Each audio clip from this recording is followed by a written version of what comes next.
Црвениот крст на град Скопје ја одбележа 55 годишнината од катастрофалниот земјотрес во Скопје со традиционална крводарителска акција, која се одвиваше во музеот на град Скопје.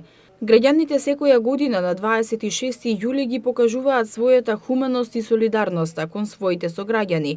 Од година во година интересот на дарителите се зголемува, а со оваа акција од Црвениот крст очекуваат околу 120 дарители да даруваат крв.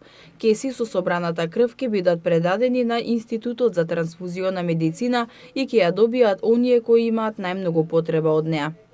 Всушност, денешната крводарителска акција има за целите да мотивира пошироката јавност, пред се луѓето кои што се хумани крводарители да дојдат, да не посетат, да даруваат крв, меѓутоа да продолжат и понатаму, бидејќи крводарувањето е еден процес кој што бара континуитет, кој што постојано потикнуваме, мотивираме нови повозрасни млади крводарители повозрасни да продолжат да даруваат крв, така што овие големи крводарителски акции секогаш велиме дека се на еден начин и промоција на сето она што го правиме на ово поле. Инаку акцијата е една од помасовните во нашиот град. Навистина е важно што се случува токму во летниот период, кога има навистина и поголема потреба од крвни продукти, затоа што луѓето се поодмори, навистина се раздвижени и навистина е важно да го правиме ова вака организирано, меѓутоа и во текот на целата година, па и впрочем и во текот на целиот овој летен период.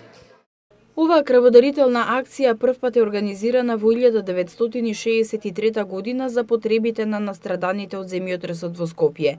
На овој ден доаѓаат и дарителите што се емотивно поврзани со датумот и даруваат исклучиво само на 26 јули, за да оддадат почит кон повредените и настраданите во земјотресот.